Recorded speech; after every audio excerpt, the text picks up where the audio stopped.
We'll get started here, and everybody knows where the bathrooms are, right? You won't insult me if you have to get up and use them. In fact, if you get hungry, there's a party going on. You know, 2 doors down, you may pick up some food on the way back, but bring enough for all of us if you do that. But I didn't tell you to do it.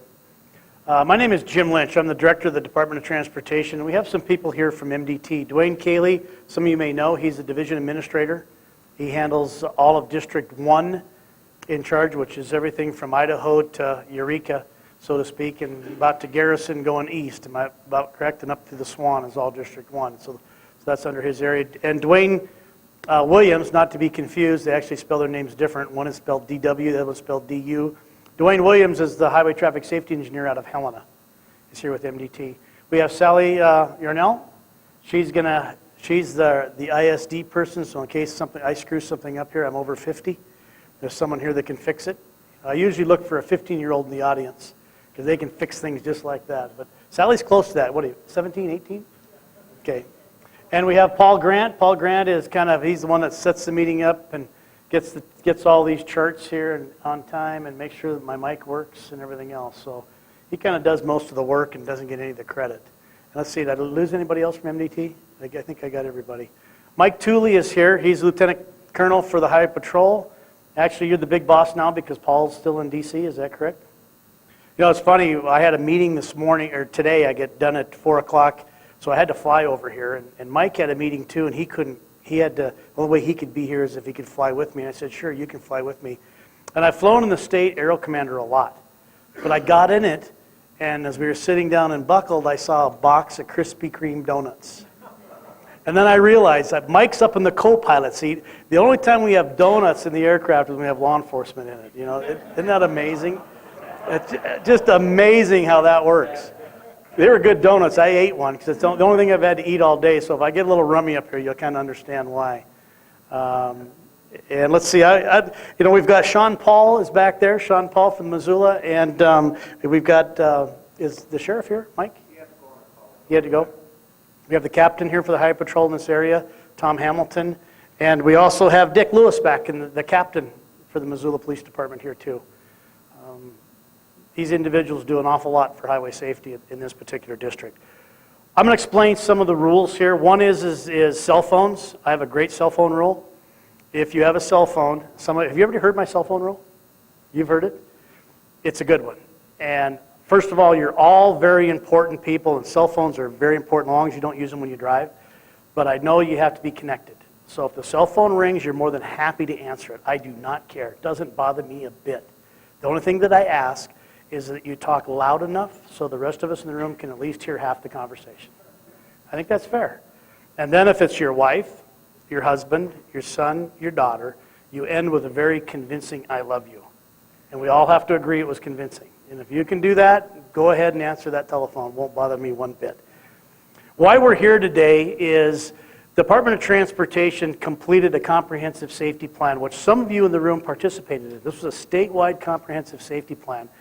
And in it, we identified some areas that we needed to do in that safety plan. And one of the areas that we needed to identify was the high crash corridors throughout Montana.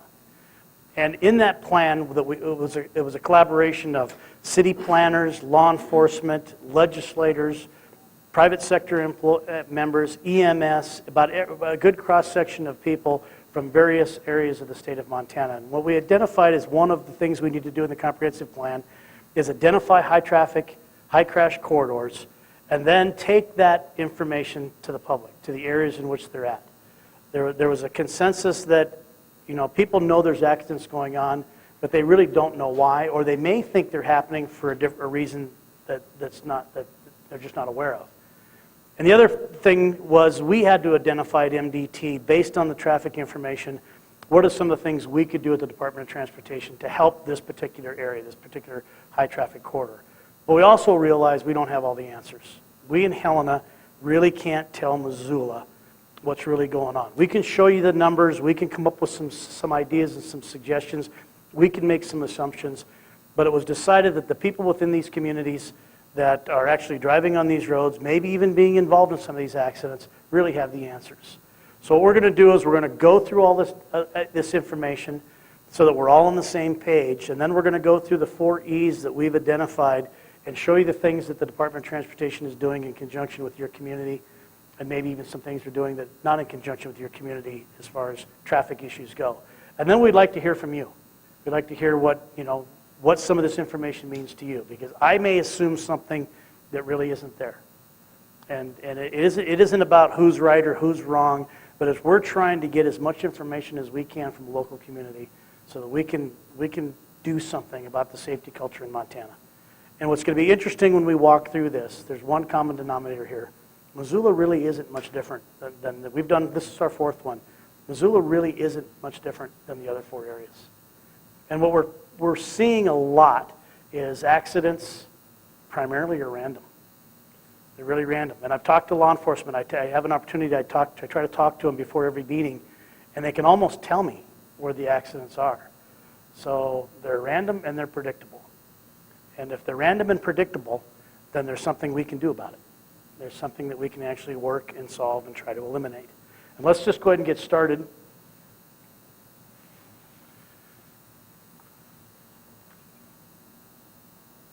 Okay, well, let's get out of that one. We're doing a presentation in Missoula, and where do we have a picture of Swan Lake? But it is in the Missoula district, but that's a nice picture. Not Swan Lake, excuse me, Salmon Lake. What we've got here, and did you guys all get handouts? Because it would be nice, it'd be easier for you to see it, but if you can also see, we're going to start with the fatal crash locations in Montana in 2006. Every one of those cars represent a fatal crash, and if you look at it, it'll also show you a number. Actually, what it'll do is it will show you a color which represents the number of fatalities per accident. It'll show an X, which means that was a fatality that did not have a seatbelt. And it'll show you a bottle, which means it was alcohol related. I'm going to move this over here.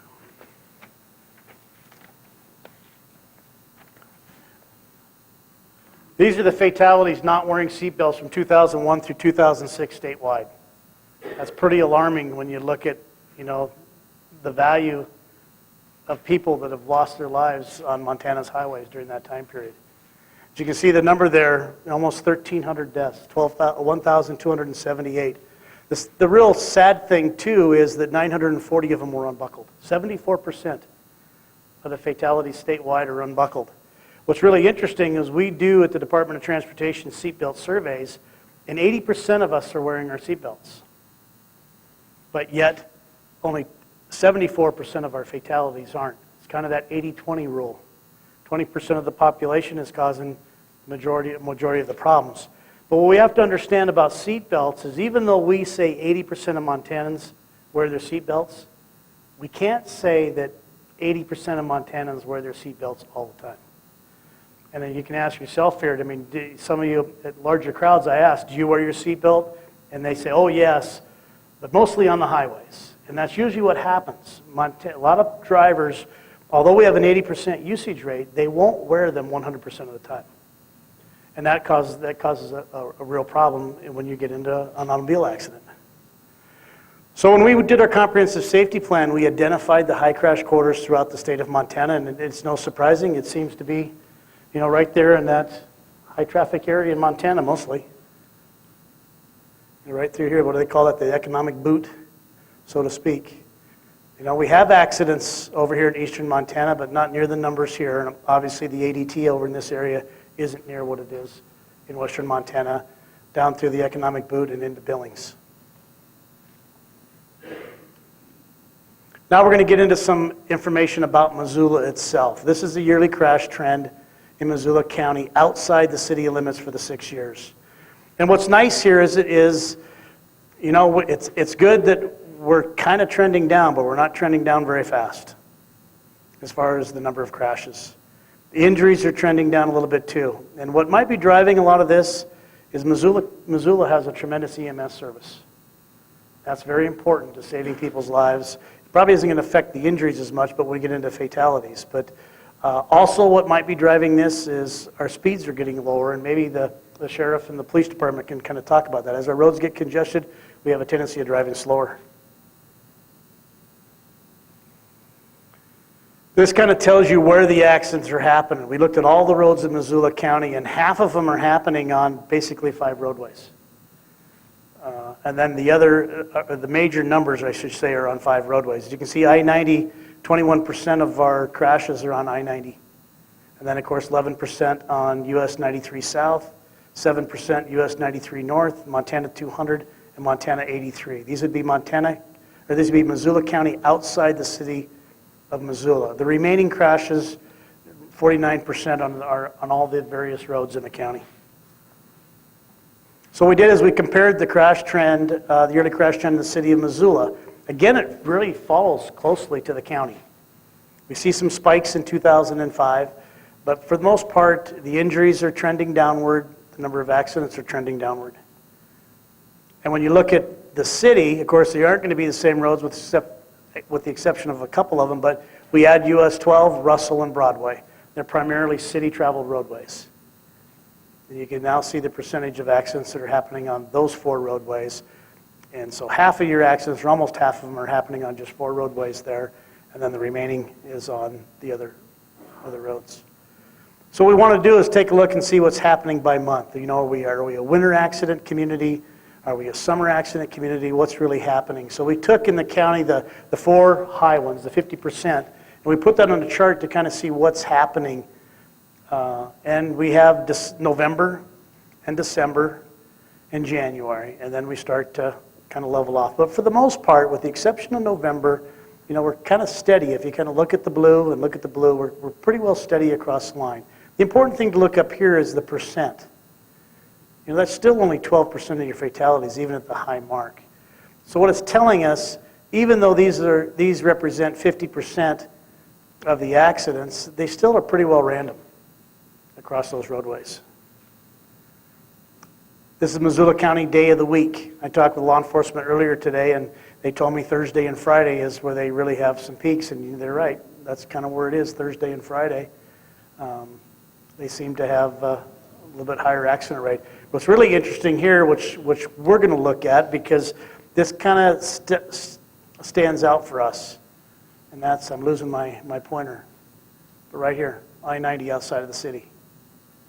Kind of tends to reach out there on Saturday, Sunday. Why that's important for us is we also work with law enforcement and offering additional overtime for law enforcement, and it'd be nice to take a look at what's happening on those 2 days and see if we couldn't assist in some additional revenue for law enforcement. So we took Missoula County and tried to see where's the time of days that most of our accidents are happening. A lot of people will tell you, well, we have all our accidents at night because they're drunk and the bar's closed and that's where the accidents are. But every community we go to, that's not where the accidents are happening. I mean, they're happening then, but that's not the bulk of them. Bulk of our accidents are commuter hours. Getting to work in almost every community is the worst time for an accident, is going to work. I think what happens is, the end of the day, is you have staggering times in which you leave, additional law enforcement on the roadway, maybe a little bit better driving conditions, particularly in the wintertime. You're going to work at 7 a.m. in the morning, things are probably pretty icy at that time still in the wintertime. Later on in the day, things are improving from a traffic standpoint. This is what's really interesting. You know, you would think that if we're doing our job and we're operating our vehicles properly, that the majority of our accidents would be in wet, icy, snow, and slushy conditions. But it's just the opposite. Our accidents here in Missoula County are in dry weather. And we'll see another slide, it's actually in the daytime. The time in which the environment has the least amount of impact on your driving, that's when we have our accidents. So it's pointing back to behavior again. You know, what are we doing during this time of the day? This is Missoula County. Really not much different. We do have something here we need to look at, and that's Interstate 90 outside the city, and then, of course, US 93 South. Dark, not lit. What might be driving this, you guys tell us, but maybe this is wildlife. That could be an indicator there.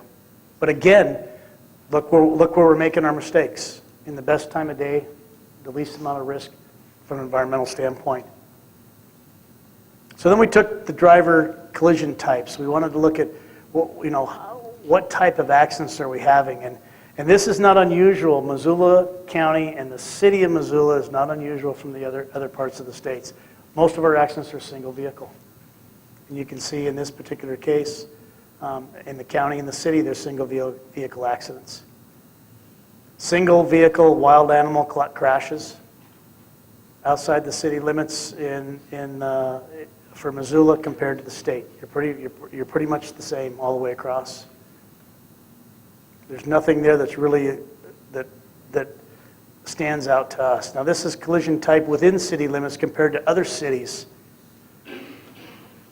Really, we're pretty close again. Right angle crashes, rear end crashes. Rear end crashes are more in Missoula than compared to other cities. So that's something we were looking at. And it may be the number of traffic lights. Traffic lights have a real problem with rear end accidents. Because we didn't really get into the detail in counting traffic lights in Missoula compared to the total traffic lights in other cities. And these are just assumptions on our part. Hopefully, information we can get from you, or the more we study what the traffic collision types, we can come up with a better answer. This is vehicle type crash comparisons of all type of crashes for the last 5 years. Missoula County versus the state. Again, you're really not trending. There's nothing really here alarming compared to the rest of the state.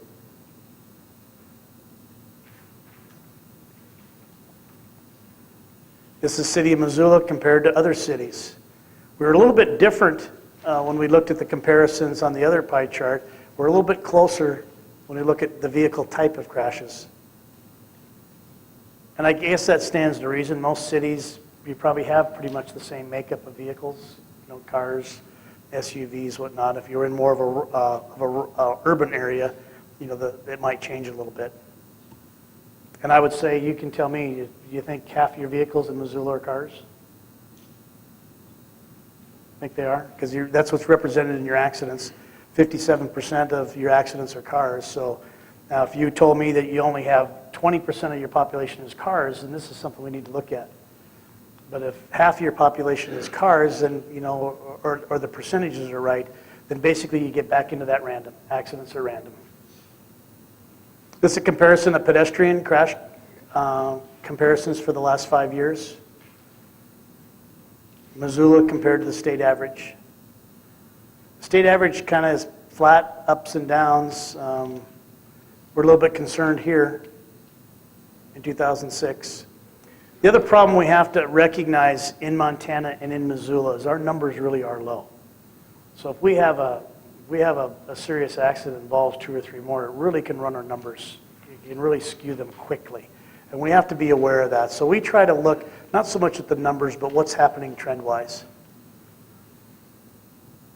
The last slide here, that talks about the pedestrian crash comparisons 2006, or 2002 to 2006. And this spots them. So if you're wondering, well, where are these crashes located? If you look at your PowerPoint handout, you can actually then take the pedestrian crashes in those years and see where they're happening on your roadways. And earlier, we'll see it in the Broadway, for example. We saw an awful lot of pedestrian and bicycle fatalities along the Broadway area, and then they dropped off. And you can actually go to that and see that, where those accidents happened and what years they happened. Pedestrian crash comparison, again, for the 5 years. City of Missoula compared to the statewide city crashes. That shows you what number you had with 113 in 2006. 11 of them were in Missoula. Again, I think other than this one here, it would be interesting to study what happened here, but we still are trending. We still have a trend downward. And again, this is a location where those accidents are happening throughout your city. Kind of tell you they're random. We've got some real congested area here. Imagine this is, I can't look real close, but Dwayne, would that be Broadway? Right in here. Bicycle crash comparison is very similar. It's kind of interesting when you see the state average go up, we go up. When the state average goes down, we go down, which is, that's amazing to me. I don't quite understand that. Again, this will be the location where those bicycle crashes occurred. A little bit different than the previous slide. These are bicycle crash comparisons, 2002 to 2006. Again, comparing the number in Missoula compared to the total in the state. Pretty level across Missoula over the years. The state looked like it was trending down. 2006, we had some issues. And again, the locations where these bicycle crashes occurred. Seems to be in the same area, more or less, the Broadway area, the down, somewhere around the college. This must be Arthur, I assume, Arthur Higgins, or Arthur area.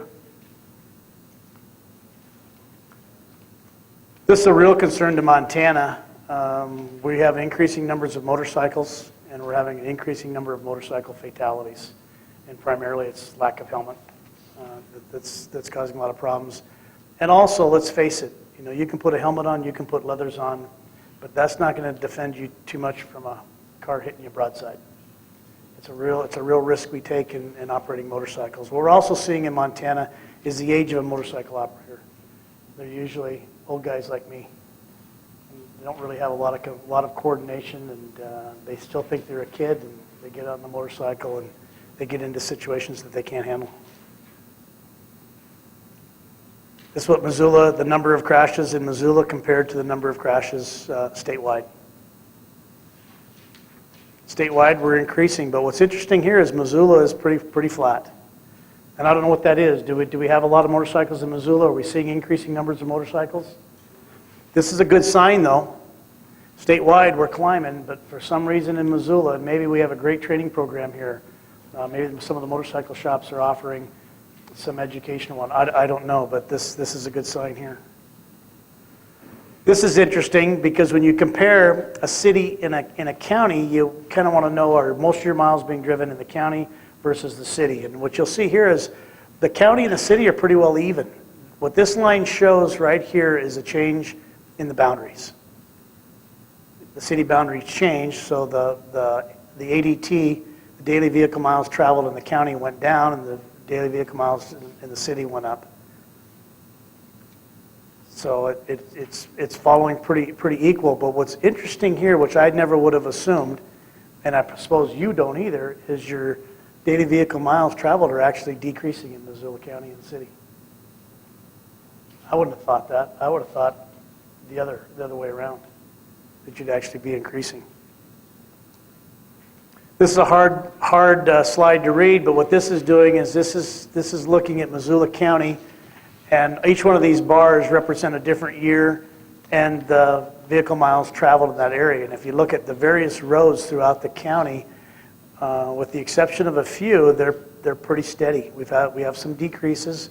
We don't have a lot of increases across here. We've got some roads that are dropping off. This one is interesting here.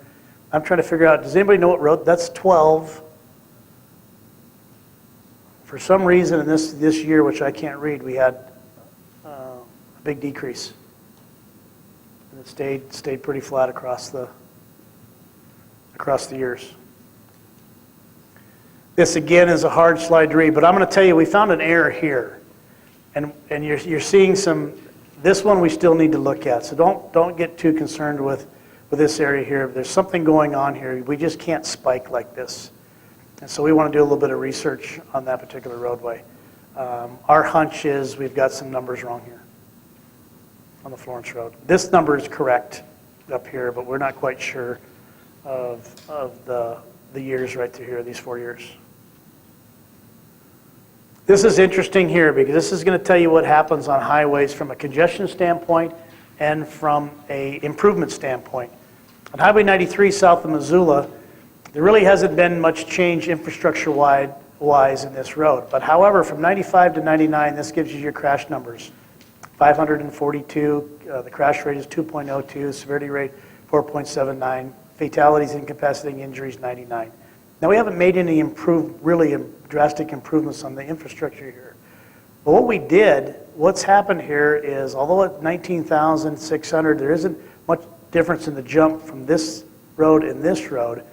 What we feel is happening here is this road's reaching capacity at 25,000 vehicles. And maybe we need some input from you. And if it's reaching capacity, what happens? People slow down. So we have a decrease. People are slowing down and being aware. We've already demonstrated that in the slides over here, where when conditions are bad, people pay attention and accident rates go down. This slide over on the far side of the wall. And we feel that's probably what's happening here. We're reaching capacity at 25,000 vehicles. So it's getting congested, people are slowing down, people are paying attention, and the crashes are going down. The severity of the crash is going down because of the speed, and then our fatalities and incapacity injuries have really dropped drastically. So is the answer to don't widen your roadways, just let them get congested? I don't think so, but I mean that is a benefit when that happens. Now we go down here further south on 93. We're not at capacity on this road. We're a good 10,000 vehicles a day off up in this upper section. But if you look at the severity rate, very similar to the one up here at 19,000, 42 injuries. We made some safety improvements on 93 in the year 2002. And what we saw, the ADT went up almost the same number. When you look at it, this climbed, 4,000 vehicles. This one climbed about 4,000 vehicles. But we're not near at capacity yet. So what we still have is we have high speeds, people not paying attention, maybe wildlife where we don't have it up here. But yet we know that the infrastructure improvements that we made did some good from a safety standpoint. Our severity rate went down almost in half. And we cut our fatalities and incapacitating injuries in half. And that's a good thing for us to look at because we always wonder when we deal with behavior problems in highways and behavior problems in drivers, we always want to know if what we're putting into the infrastructure is a benefit.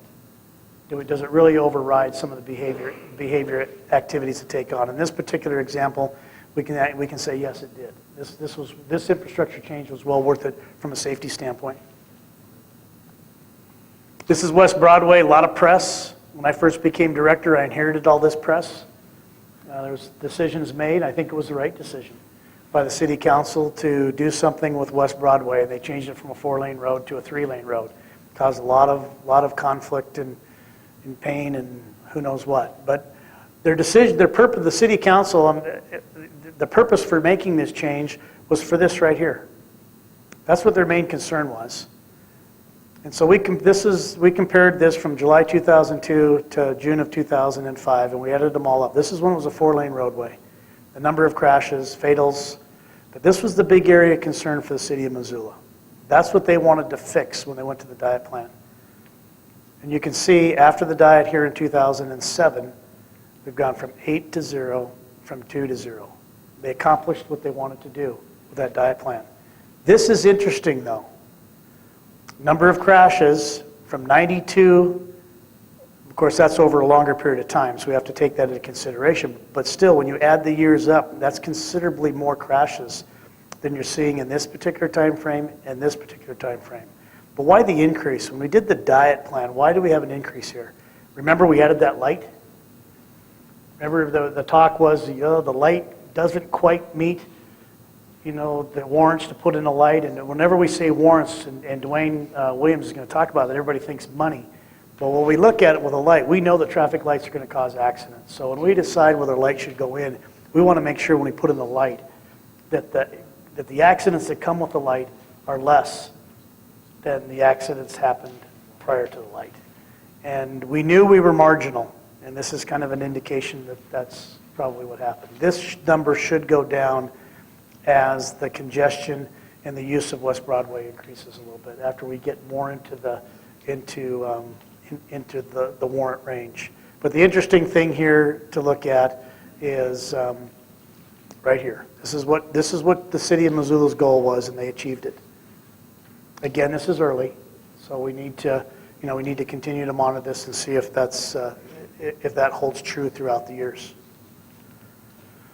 Now we get to the 4 E's. I told you in the comprehensive safety plan, we identified 4 areas of concentration for the Department of Transportation and the communities throughout the state. And the 4 E's, and one of them is enforcement. And what we're doing currently in the state of Montana for law enforcement in this particular area is we're working very close with the Missoula Police Department in overtime. And what that is we receive funding from the National Highway Traffic Safety Administration to work with local law enforcement offices, identify areas that are high crash corridors, and rather than making cities go out and hire additional officers, which is really difficult, budget constraints and everything else, we're able to take additional funding, give it to the city of Missoula, so that they can take the existing officers that they have and work overtime with them. So not only do they work their regular shift, but now they can use money that is not the city of Missoula taxpayers' money to work overtime areas, and we can target, for the lack of a better word, target areas that we know we have exposure, where we have high crash quarters. And we're doing that in Missoula, and we've done it for several years. $26,500 is what we just gave the city of Missoula to work through this next year. This is a big one here. What we're seeing today in alcohol-related fatalities and DUIs is we're seeing an increase in drug use, and it's sometimes very hard to detect for law enforcement. And we've helped sponsor some programs for the Missoula Police Department to get becoming what they call drug recognition experts, so they can actually teach other law enforcement officers within the community how to identify that they actually have someone that is under the influence of drugs. We've helped with equipment, with radar equipment in the city of Missoula, 2 in-car video cameras, which are very important for if you have a DUI to be able to take it all the way through to prosecution. And hopefully that will be incentive enough to make it not end up being number 2 DUI. What we're doing in Missoula County statewide, it's a statewide program, but it peels off into here, is the Montana Highway Patrol. We have step contracts with the Highway Patrol, and their portion for the Missoula area is $20,000, very similar to the Missoula Police Department. This is $20,000 that are used with Montana Highway Patrol officers right here in District 1, right here in the Missoula County area. We've added intoxilizers, which is the latest and greatest in alcohol detection. It's very defendable in the courts. Working with the Montana Crime Lab, and we've got every county now across the state has an 8,000 intoxilizers. And what we hope that will do is it'll preserve the evidence that the law enforcement needs when he finally gets to court. We have a mobile impaired driving assessment center. Anybody seen that? I should have brought a picture of it. It looks like a great big old motor home, and it is actually a processing unit. If you will take it to different events, maybe football games, it may be great big picnics or parties or festivals, and that unit will pull on, it will work with local law enforcement along with the Highway Patrol, and rather than having to drive someone that you've just arrested with a DUI into your county detention area to do the testing, we can actually do it right on site. And it's very effective. It's very effective for a couple of reasons. One is we get the person off the road quickly, processed, if it is someone intoxicated, into a detention center and the officer back on the road. It takes a very long time to process a DUI. So this is a very useful tool. The other thing is it's very visible. And it's a deterrent from someone deciding whether they should get in the vehicle and drive or should they hand their keys to somebody that's not drunk to drive their car home. Several states across the country use these units. Several states have more than one in the state of Montana to work. And our state, as big as it is, I think we're going to get to that point. We're such a big state, and to cover the things that go on at the same time in the state of Montana, I think we're going to have to look forward to having more than one of these units. Emergency medical services, unfortunately for us, and the way our funding comes from the federal government, we're really limited in what we can do for emergency medical services. We're trying to find ways and work with NHTSA. I was at a conference in Bismarck giving 2 presentations on highway safety, and the emphasis there to the National Highway Traffic Safety Administration is we need to look at ways in which we can increase emergency medical services to rural states.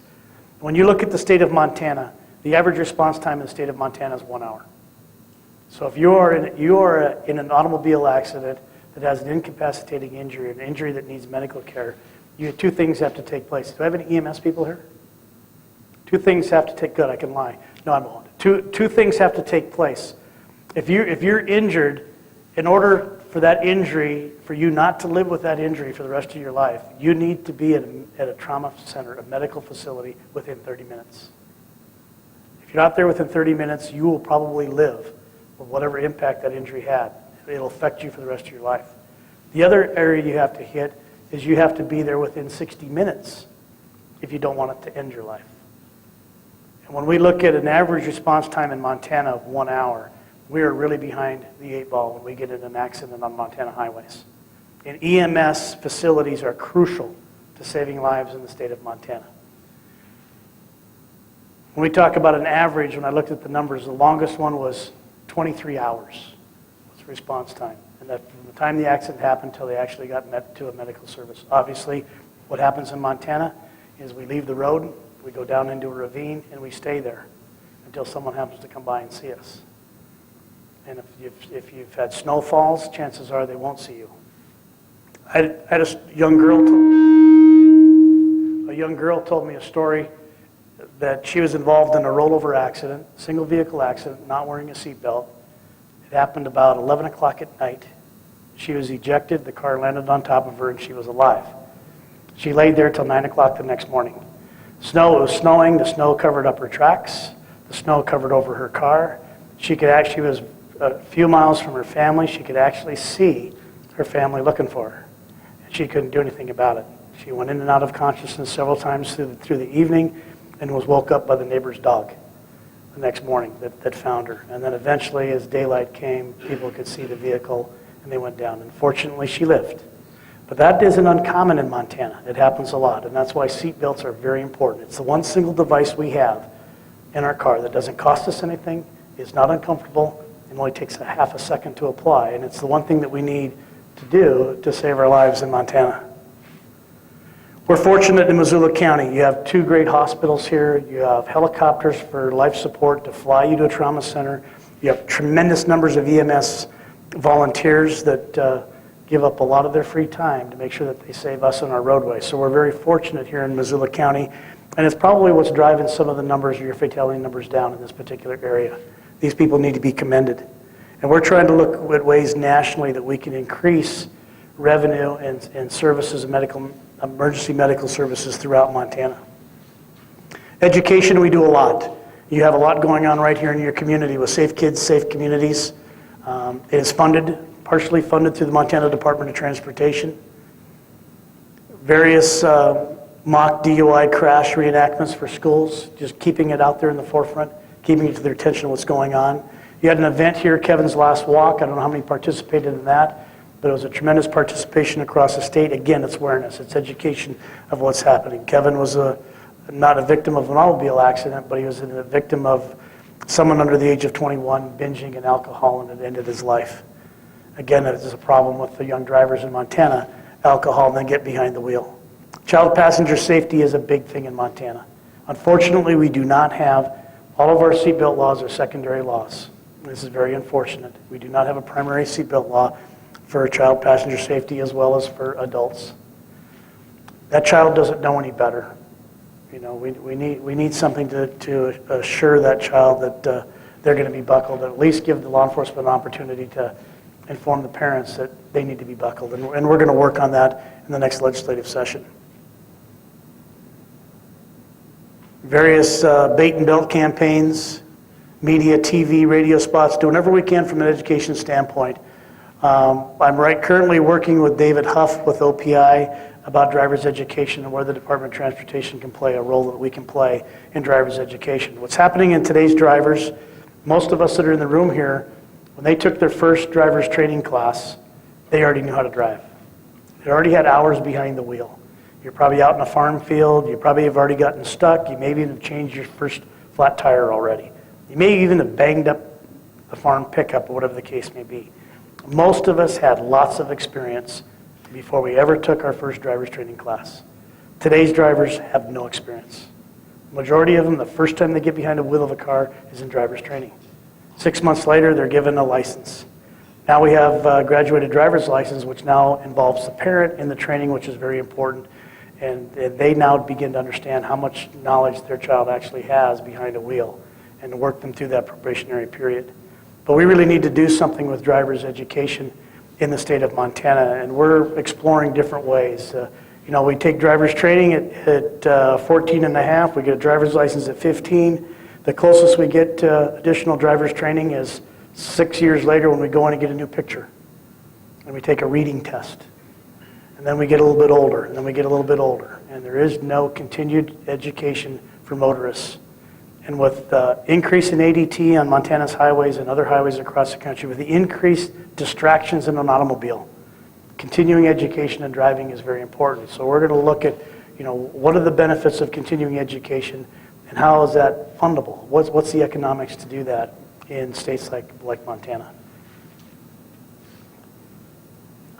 In the engineering side, these are several projects. A lot of these are sponsored by the City of Missoula and Missoula County and the MPO. The MPO has identified a lot of them through CTEP funding, state highway funding, and their own urban fundings. And there's several projects, engineering projects geared towards safety right here in Missoula County. I don't need to go through all of them, but if someone that later has a question about a particular project, we'll be able to look up here. So there is an awful lot of activity from an engineering standpoint from the Department of Transportation. And this doesn't include what your city is doing or what your county is doing. So there is quite a bit of attention in the engineering side. All right, now what we're going to do here is open it up for questions or give us some ideas. Well, we have some boards up here about enforcement, EMS, engineering, and education. And we've told you what we know. Now we kind of want to know what you know. Or maybe some ideas that you can give us. Maybe there's some areas we need to look or concentrate on. Maybe there's a particular roadway that you're really familiar with that needs some additional attention from the Department of Transportation to look at. So this is kind of your opportunity to weigh in. I will point out that in Montana, the Highway Patrol we have, and Mike Tooley, I'm sorry, Dwayne, you're going to talk about traffic lights, aren't you? I apologize. Why don't you come up here, because I think that's important. I apologize. I thought I was off the hook. You're not off the hook. We have a lot of things that go on in communities, and everybody wants to have a traffic light, or they want to have a speed change. And the counties, more or less, they want to lower the speed limits.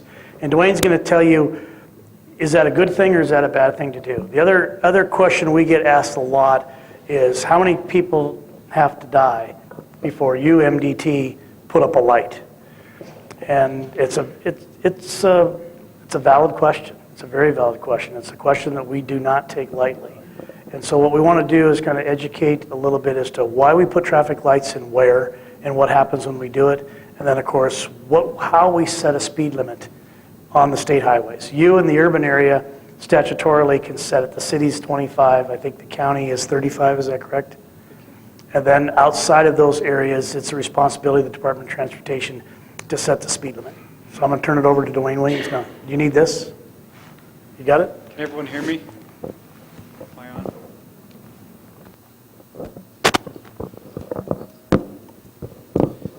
How's that?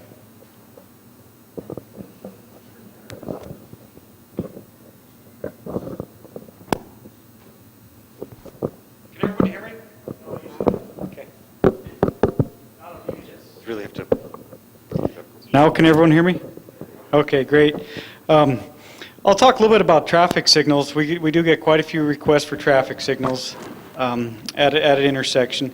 So the first thing we do when we get a request from a traffic signal, they can come from the public, from a local government agency, from the director, or Dwayne, a district engineer.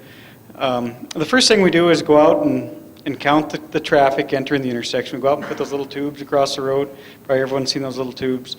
And they count how many cars are entering the intersection. We do it for all, if it's a four-legged intersection, we do it for all four legs.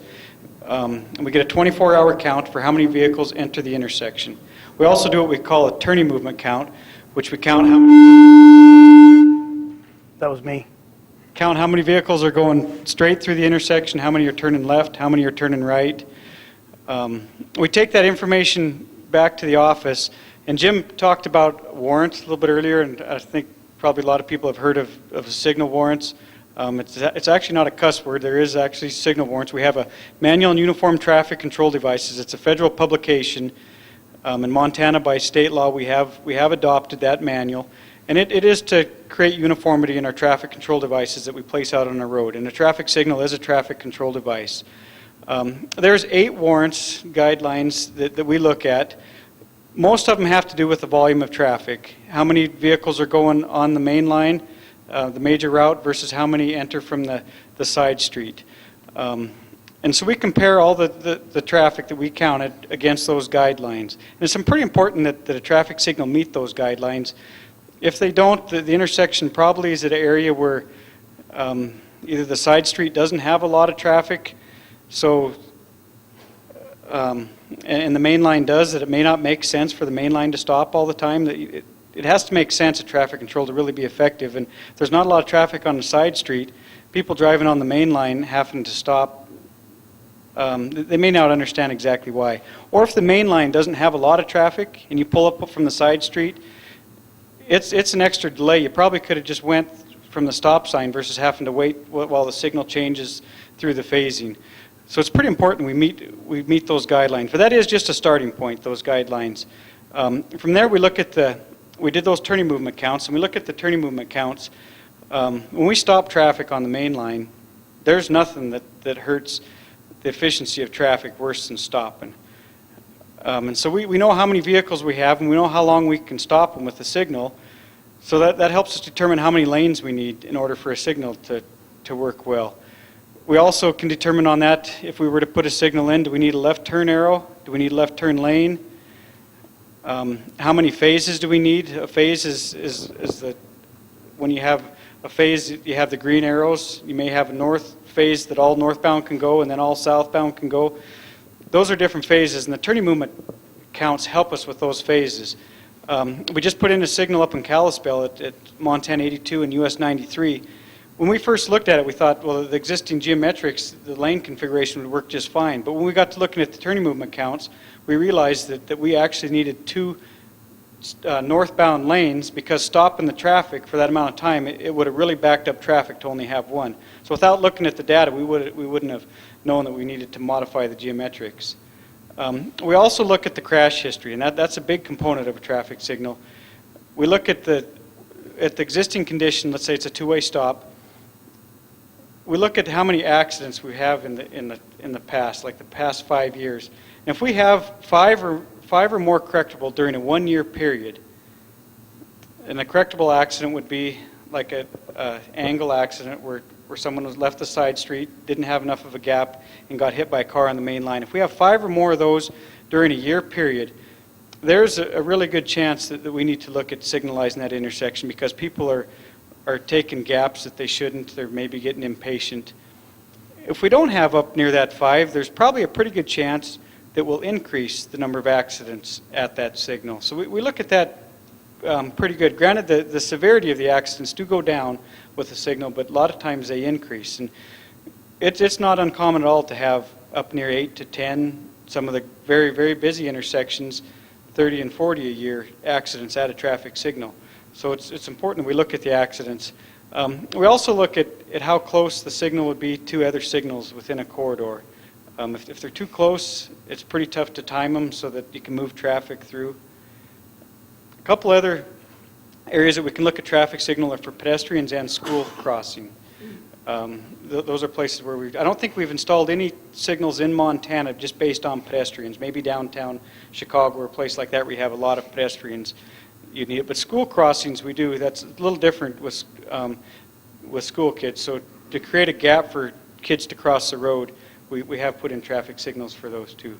Although if we do put in a traffic signal for kids, the best thing is to have an adult crossing guard helping the kids across the road. And sometimes by putting in a traffic signal, people feel that they don't necessarily need that crossing guard, and that's not the case, because you still want to teach kids how to cross the road. So that's pretty brief nutshell on how traffic signals are decided. But one other thing I wanted to mention about intersection control is roundabouts. In Montana, here, at least on the department's highways, we have installed several roundabouts, and they are a very intriguing traffic control device.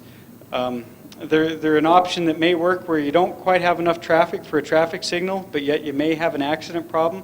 A roundabout's something good to consider at a location like that. One thing about it, does everyone know what a roundabout is, or is there anyone that doesn't? Missoula has them. And it does in the city has one or a couple of them. They're kind of intriguing. You don't have to stop. You just have to yield on entry. And when you yield, it takes you don't have as much delay. Plus, you can take a smaller gap because you don't have the startup time. So they are a lot more efficient than a two-way stop or a four-way stop. There's some downfalls with them also. The upfront cost of building one costs more than a traditional traffic signal, but you don't have long-term maintenance. So that's a good thing. Sometimes we don't have sufficient room to put them where a traditional intersection is, just because they're a little bigger round. We may not have the right of way to put them in. So I jump into speed zones? Yeah, but let's talk a little bit about roundabouts. And it's kind of a national trend. You know, I'd like to say Montana is leading it, but we really aren't. But nationally, in studying highway traffic accidents across this country, we have a real problem in intersections. Inattentive driving and signalized intersections are going to cause a certain type of accidents, and they're fatal accidents. And the way to get around that was to take a look at the roundabout to where we didn't actually stop traffic. We never brought traffic in at a perpendicular where they're actually hitting head-on at high speeds or they're hitting broadside at high speeds. And that's where the roundabout really plays an important role, is really in not only in moving traffic fluidly through a congested area, but also reducing the severity of accidents. You won't eliminate accidents, but what you'll have is side swipes. You will no longer have rear-end accidents, broadside accidents, or head-on collisions. So we're going to look at the Department of Transportation when we look at road designs, both in an urban area and a rural area. That's an area we're going to look at. Do we need to put in a traffic light, or can we get by putting in a roundabout? Now, roundabouts can't go everywhere, but there are a lot of intersections that we have that already have lights in the state of Montana that really could have benefited from roundabouts. And that's something that we'll look at in the future as we move forward, is to look at, as we progress and add capacity in the state of Montana, to consider a roundabout at every intersection. We have 3 very well-functioning roundabouts in 3 different type of road types. One is in Flathead County, up there by a brand new high school on a county roadway. And there's actually a couple roadways coming in at a little bit of different angles, so in some cases, really a roundabout was the only solution. It's functioning very well.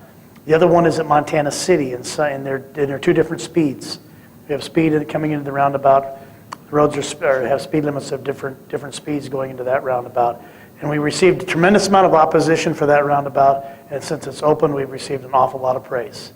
The public is overwhelmingly in support, and particularly individuals who were not before we started the project. And that roundabout is working very well. The third roundabout is even totally different. It's at a brand new interchange on Interstate 15 south of Capitol Interchange in Missoula.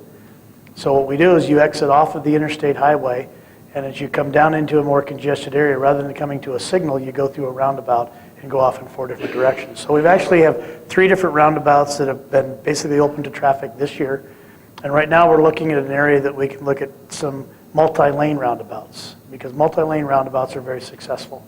So what we're going to try to do is look for areas that we could actually install some multi-lane roundabouts, get some traffic data on that, and basically encourage or at least let the public be aware of the benefits as we move forward. Because every time we suggest a roundabout, we have a major project right now in Billings called Shiloh Road. And it has 8 roundabouts. That was really a tough thing to do. I mean, everybody wanted traffic lights, and it went through the environmental process, and everybody finally agreed, okay, we'll put roundabouts. That'll be the longest continuing section of roadway we have in the state of Montana when that's built, with consecutive roundabouts, and it'd be very interesting to see how the traffic flows through that particular roadway. So we're going to keep moving with that idea in Montana, primarily for 2 reasons: congestion and traffic safety.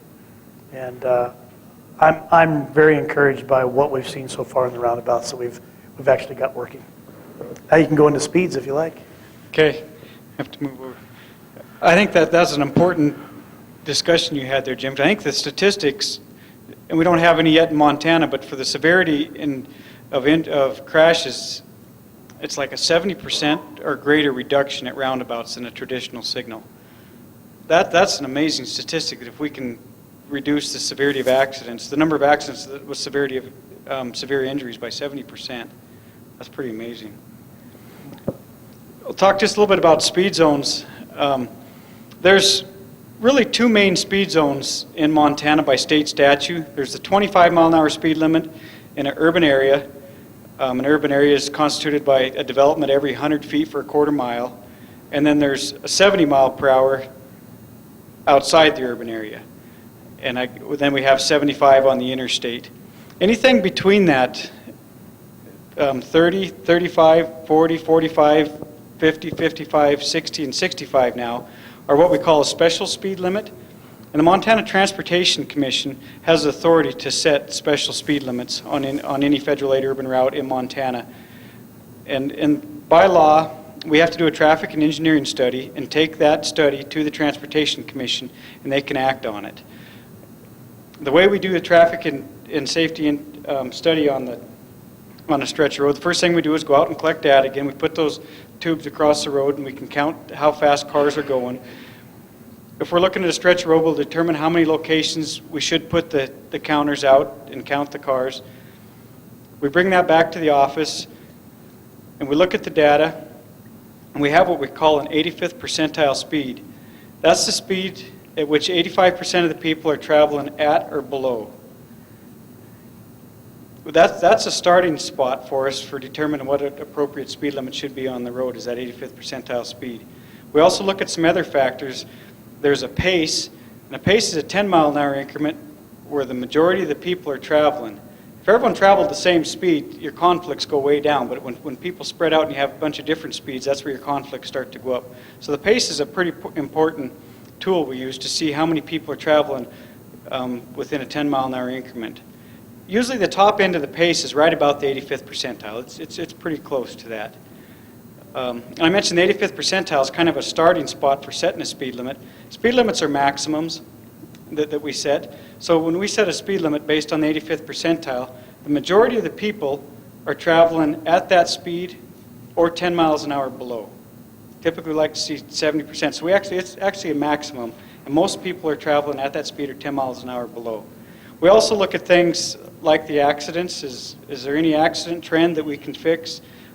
Is there something we can do with the speed limit that would help an accident trend? We look at the pedestrian activity along a road, the parking activity, the number of approaches that are along the road, the geometrics. Are we in a horizontal curve, vertical curve? Do we have good sight distance?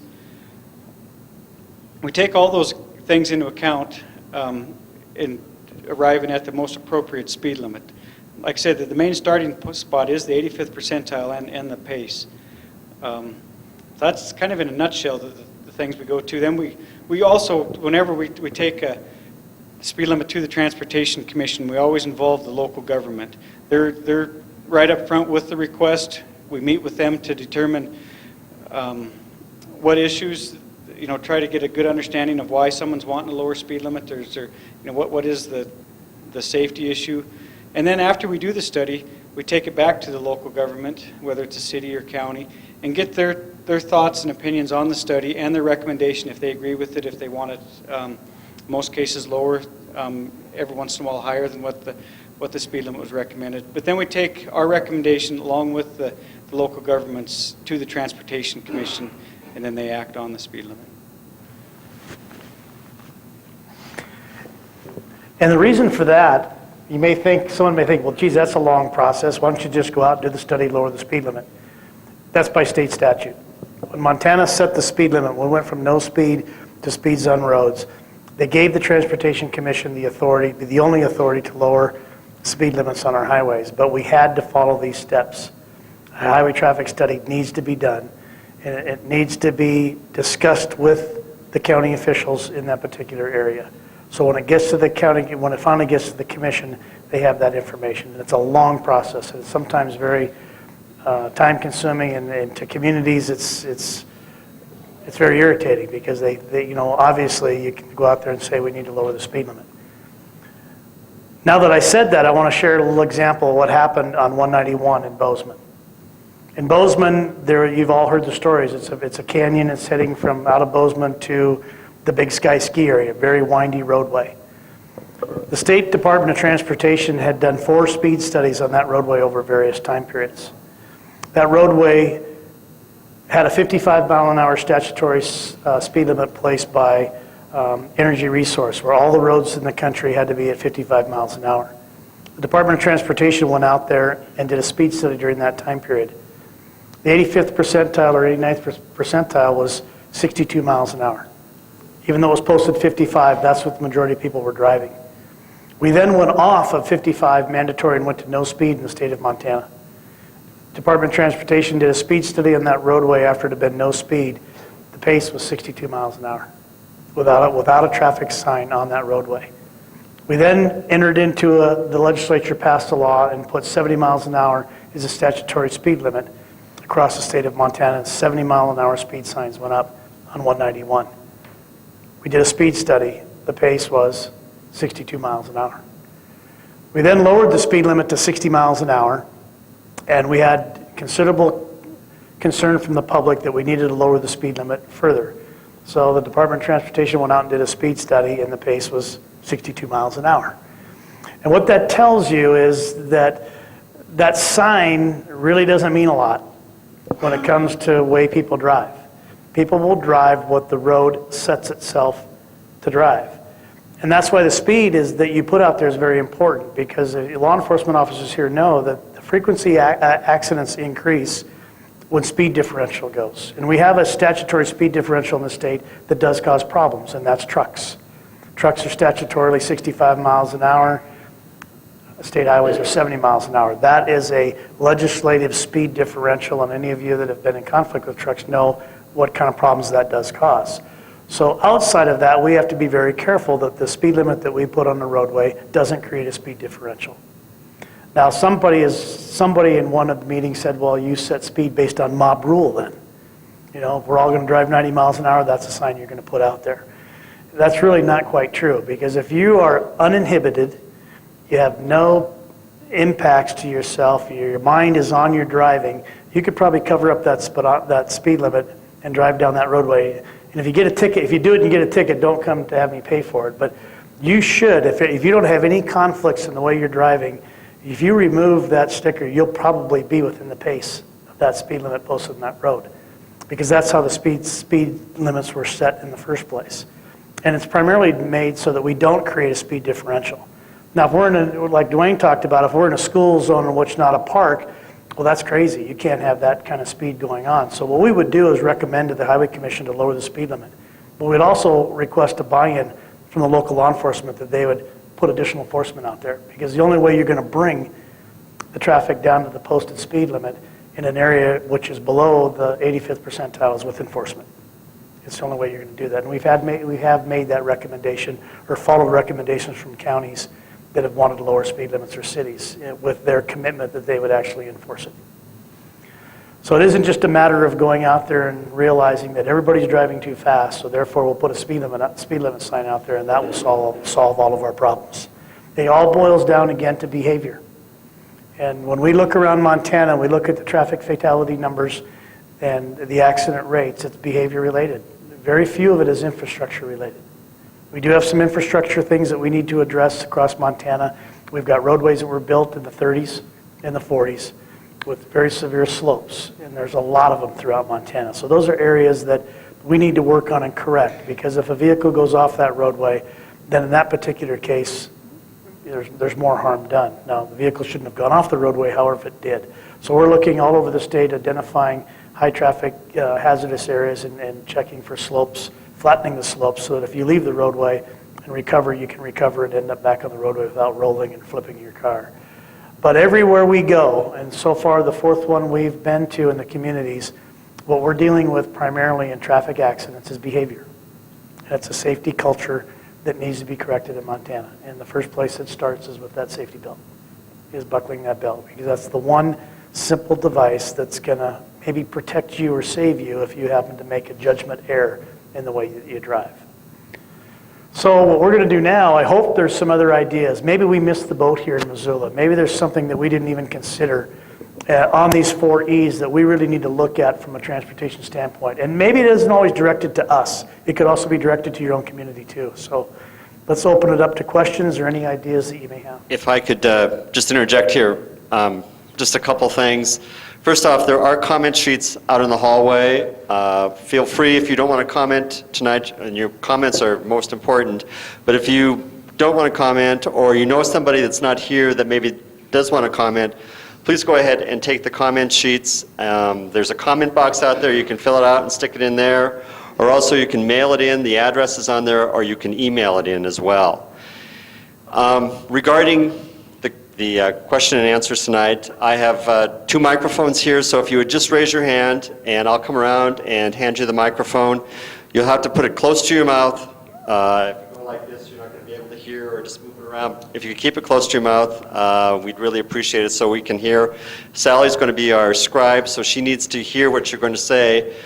So again, just go ahead and raise your hand and I'll come around. Yes, sir. Back there. Oh, are you the first one? I'm sorry. Sorry. Hi, Jim. I'm number 1. I'm looking at the West Broadway numbers, and I know that apparently there's 2 preliminary 6-month things, and then there's a 3-year thing, so it's hard to compare them all. But they don't look that good, to me. So I'm hoping that the final numbers will look better. If I extrapolate January through June of '07, we'd have 120 crashes, and that's versus 92 over 3 years before. So the numbers don't look good. Maybe they're bad numbers, but I anxiously await the final.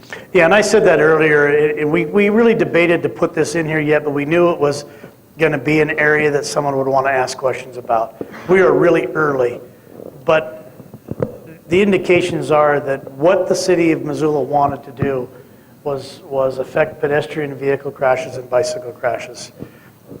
We do have a concern on the total number of crashes, so we want to pay real close attention and see what's causing that and why that's happening. But again, it is early, and I appreciate your comment. It's very similar to what's happening in Montana with graduated driver's license and with open container legislation. We're really early. The nice things about both of those pieces of legislation is it's early with graduated driver's license, and again, it's also early with open container, but we are seeing a decrease in alcohol-related fatalities. Now, we're not going to put it all on open container, but again, it's those little pieces that add to that safety culture, and we need to take a look at this. I will tell you this is not uncommon. There are an awful lot of communities across this country that are taking 4-lane urban roadways and moving them into 3-lane roadways with center turn lanes. This is not an uncommon thing that's happening. So now I'm not going to say it will work everywhere, but there are areas where it does work, and I think through time we'll see if this was the right decision. But at least we're encouraged so far. Thank you. Hi, Jim. First, I want to thank you for bringing this presentation. It's got some very interesting information to me looking at it and comparing Missoula to statewide. One question that I was asking both of the Dwaynes actually earlier in looking at the data, when we see the percent of the crashes that are Missoula City compared to statewide, or Missoula County compared to statewide, could we get some additional information that says what's the share our population is of other in-city populations? So you've got some reference point to look at these numbers. The point that I wanted to make, though, and your final comments before the questions led directly into it, is related to behavior. My job is related to bicycle and pedestrian activity, and particularly in regard to safety. And the business is very little related to infrastructure and very much related to behavior. So this is a plea to the Montana Department of Transportation to put some serious money into educational efforts that are aimed at drivers, that are aimed at bicycle riders, and that are aimed at pedestrians. Locally, we've done some activities in that regard, but we can't begin to scratch the full width of the problem that really has to be addressed. With pedestrian safety, we've got widespread examples of motorists simply failing to yield to pedestrians trying to cross the street. We've made some attempt to get drivers to see that and recognize pedestrians. We really need a lot of help to have that as an ongoing kind of a campaign. Similarly, we put effort at getting pedestrians to cross an appropriate way. If pedestrians are darting out where they shouldn't be, if they're not looking before they cross, they're vulnerable and they become victims. We need help in getting the message to pedestrians as an ongoing campaign, cross at an appropriate place in an appropriate way. And finally, with bicycle riders and drivers, the same kinds of activities are critical.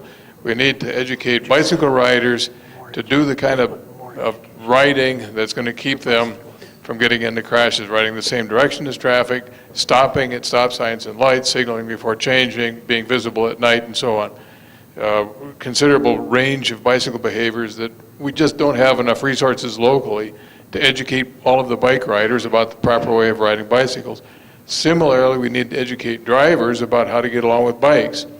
We've had a number of crashes in Missoula in which a bicycle rider appropriately going down a street in a bike lane has been involved in a car crash because a driver simply didn't see him. A driver has turned right across them and cut him off, or a driver oncoming has cut across in front of them, didn't see them, or whatever. The business isn't an infrastructure business. The business is one of us not having enough resources to educate all of the driving, bicycling, and walking public to appropriate behaviors that will make them safe and sharing the roadway with the other roadway users. So a plea to the Department of Transportation, let's put some serious money into an education effort over a sustained period of time, 3 or 4 years, so that we can begin to influence the behavior of people who use our roadways. Thank You you. know, those are some good comments, and I touched a little bit about driver's education. And it really plays, you know, and I've talked with David Huff with OPI on driver's education and the form of education, and they're working on curriculum all the time. And we'll pass that suggestion on to them too, because maybe that's the place where you start. Is it part of the driver education class is dealing with the different types of vehicles that are using the transportation system in your community and recognizing what that really means. I'll share something that we've done in the Department of Transportation with Montana Highway Patrol that was very successful, and we're going to continue to do that. And it comes off of your question, and we can do it in this venue more so than we can do it in bicycles, is there's a tremendous amount of car-truck conflict. And cars not really understanding what they do to trucks. So what we did is we took 2 commercial motor vehicles that are owned by the Department of Transportation, and we put the Highway Patrol in them with our drivers. And then teamed up Highway Patrol vehicles and Sheriff Department vehicles and drove up and down Highway 93. And we had a lot of enlightening situations take place, and cars were being pulled over miles up the roadway and being cited for, you know, endangering a truck or illegal turn, passing on double, and we're very surprised that the officer was pulling him over. And how'd you know I did that? You know, you weren't back there. And we told him, well, you passed a truck that had a highway patrolman in it. And we actually had some truck situations happening. And what we did, 2 things happened there, is it really gave an awareness to the highway patrol and to the trucking industry as to what we can do from an enforcement standpoint. And then what follows from the enforcement standpoint is education. When we pulled the particular individual over, or the other truck over, it was also an educating experience that they're not going to forget. It's not like getting a speeding ticket and giving them $20 and go down the road. It was involved. It was a quite involved event. And those are areas where we could add education and enforcement together. I don't think we could put law enforcement on the back of a bicycle and do the same thing, but your point's well taken. Your point is well taken. I think you can never get enough education in highway safety, and if we're going to change the highway culture, we need to look at it. We need to look at education in really a lot of different areas. And I'll talk to Dave Huff with OPI about bicycle education and see what they have. Any other suggestions? Anything else we missed? Oh, I'm sorry. Go over there. Hi. I'm Nancy Wilson from ASUM Transportation.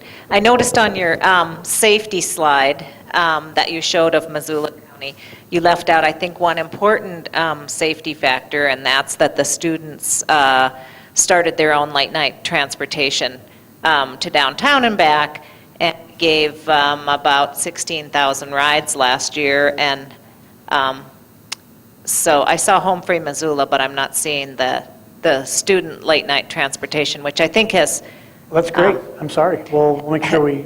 has been an important safety factor in Missoula. But we also, the drivers, our bus drivers' biggest complaint in Missoula is cell phones. It's a huge hazard. People are so distracted when they're on their cell phone. And What would you call that? Where would you put it in the phrase? I would put it under education. Oh, well, Okay. I don't know, or enforcement. I don't know. We'll put it if- under both. If we could put it either way, but it's a huge hazard. I mean, when people are on their phones, they are in their own little world. So, and the other thing are earplugs while driving. They're on their little whatever, iPods. So cell phones and iPods, they're a danger while driving. We got to do something about it. And I'm also questioning speed. I do think speed is the biggest problem. So, and I understand how you set speed limits, but maybe we can do more speed devices that slow people down to some, Give an example. that could be an engineering. Okay, but factor, an but- example of a speed slowing Bulb device. outs, making roadways look narrower, planting things along the sides of the road so it feels narrower. Just think of driving down Sealy Lake where you see trees along both sides of the roads. Sure. You're going to feel a little bit slower, and speed is the killer. So if we can get people to slow down, I think that's an important thing. And then this is my personal thing that I think Montana needs to work on highways-wise. And I better look around. But we need to do something about the elderly in motorhomes that have no extra licensing. I mean, I know that my student drivers go through a lot of licensing for commercial licenses, and I think anybody in a vehicle over X number of feet needs a commercial license. I don't care if you're in a motorhome or in a truck or in a bus, you need a commercial license, so you've done a little extra training. So rather than target elderly, then can I make a suggestion that you say you have to have a motorhome endorsement? Thank you. We have to have a motorcycle endorsement. We should Yes. have a motorhome endorsement for any vehicle over 26,000 pounds. I like that. That way, it's Thank not you. just a motorhome, it could be a delivery truck that's non-commercial. Thank you. Yeah, that's a good suggestion. Thanks. You know, and maybe actually we should be two. Maybe it should be 26,000 pounds and then also a motorcycle, because a 26,000 pound vehicle can be basically 20 feet long, where a motorhome is 40 feet long. So I think it's a great idea. I really do. In fact, if I was to buy a motorhome, I'd almost want to look to see, even though I've driven lots of trucks and combination vehicles, it's still not the same. If I was to buy a very expensive motorhome, I'd like to know where I could take it and have someone teach me how to drive it. I wouldn't want to wreck it. I'm Jean Belangi-Nye from Lolo, and I want to add to the bicycle thing. Some time ago, and I don't know if it was in Montana or one of the other states, but there was literally a television campaign where they put bicyclists on highways in dimly, or on roads and dimly lit and dressed in black. And coming over, there was a bicyclist who turned in front of me who was actually riding down the street with another bicycle holding on to it. And I knew he was there, but I couldn't see him because there was no reflectors on the front or the back of either of those bicycles. And the only reason I saw him was because of the shadow coming from one of the cars coming towards me. And I guess I'd like to see enforcement start ticketing those people for not having reflectors on their bikes and having a place where you could go and get cheap reflectors. So that's number one. That's education and enforcement. The other one is, I teach at Lolo School, so I see all the traffic. It goes by my classroom every morning and every night. And I really want the slow speed. They had a portable speed sign out there and took it down last week.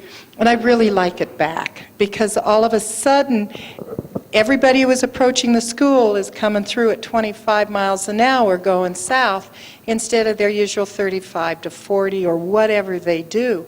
And so having those kind of signages. The other one is the area between Lolo and Missoula has some really erratic weather. Plus we have accidents. When we have the accidents, they back us all the way up into Missoula. If there was a way that we could have some kind of signage, you know, Put signage there on engineering. in Washington, California, you go down the highway and it says, hi, you're driving 65 miles an hour, or you're 10 miles over the speed limit. They give you your speed limit.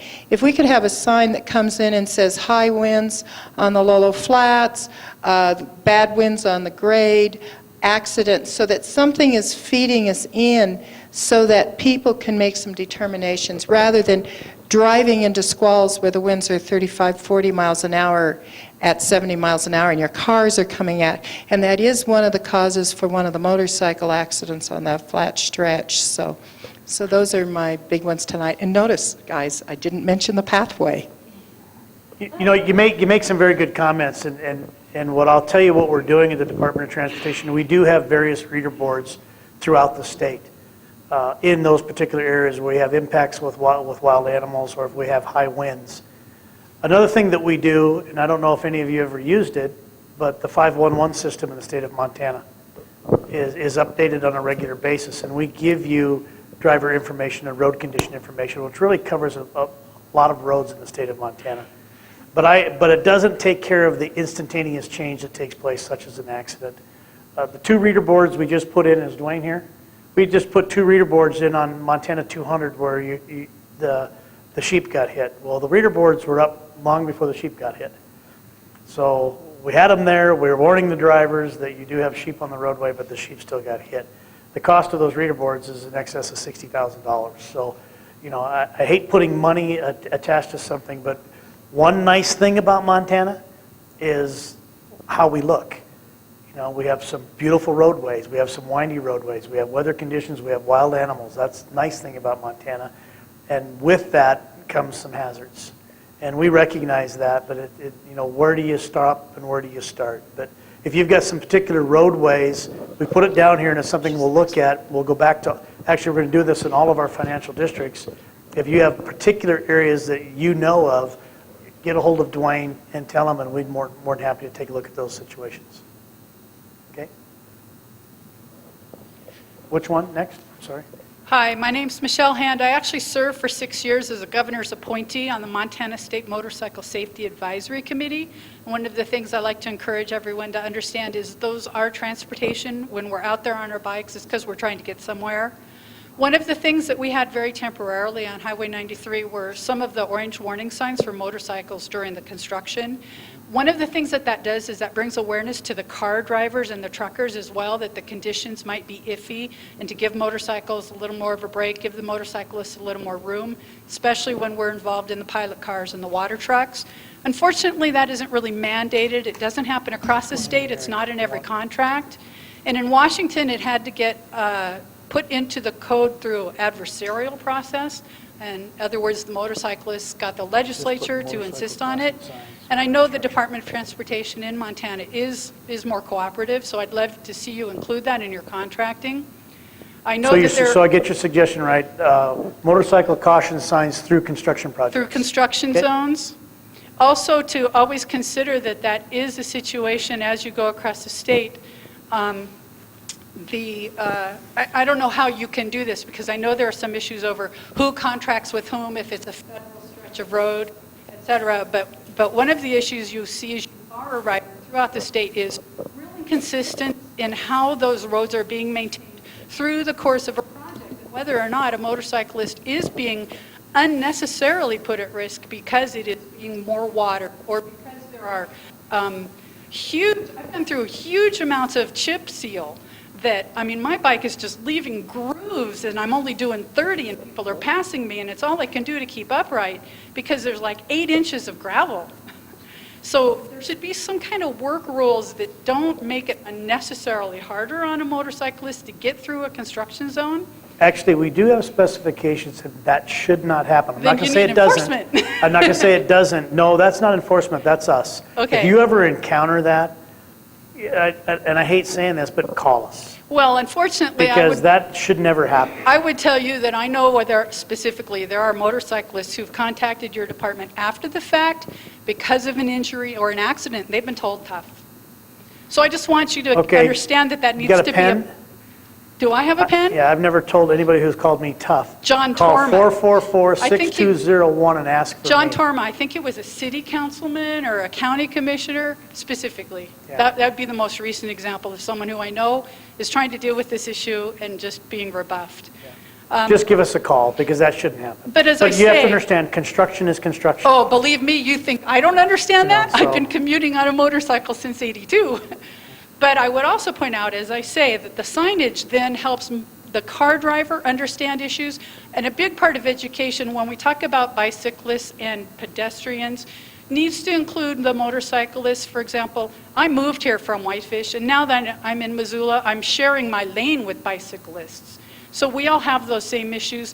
The signals that don't change for us, and again... We're trying to, so make your points, because we want to make sure. Okay, So what is again, your point? Engineering in this area, In motorcycle caution signs through construction zones. separate item, Okay, what's your next one? traffic control equipment that doesn't react to the bicyclist Okay, or that's the actually a bicycle or good the point. motorcycle. And Dwayne, I know Dwayne Cayley and Dwayne Williams, you want to comment on that? Because I know that's an area that we are currently looking at. But before he goes into it, if I could, again, in some states, through adversarial processes, this is being legislated into the code, that if I'm sitting at a light and it doesn't turn for 2 minutes, I can go ahead and make my left, even though I don't have my left arrow, but everyone else has a green.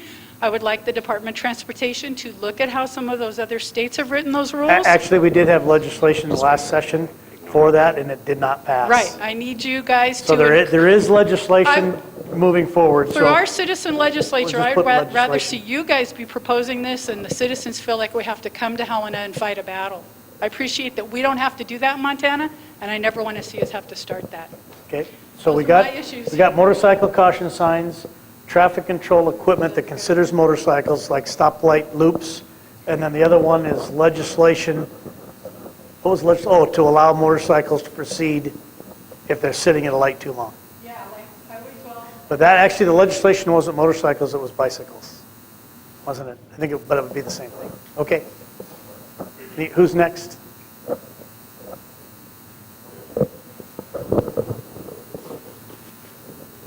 Don't be shy.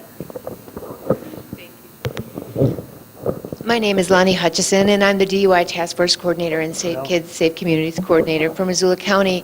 I've had a number of business people, tavern owners in particular, very concerned about the fact that there's been attempts to get a second cab company in Missoula County, and every time attempts are made, it gets denied by the Public Service Commission.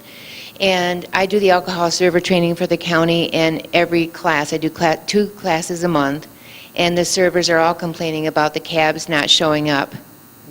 And there was a hearing today, again, and in 3 weeks, the Public Service Commission is supposed to make a decision, and I'm wondering if the Department of Transportation could have some influence there, because at a Safe Kids, Safe Communities meeting last week, it was reported that a young woman that works for Child and Family Services had asked for a yellow cab ride from the airport to her home. And en route to her home, she had to wait while the cab picked up several tavern patrons and took them home first.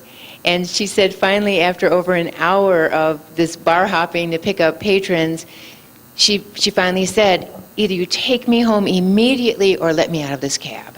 And just, you know, and each time, even though I administer the Home Free program as Secretary Treasurer to the nonprofit, we do need another cab company. Missoula has grown hugely over the years. And in the early and mid 90s, Yellow Cab was giving 3,000 home free rides to home addresses, and now this year they'll barely give 1,000. And I think that's because they just can't respond. He's got like 6 cabs running on a Friday or Saturday night, and it's just not cutting it.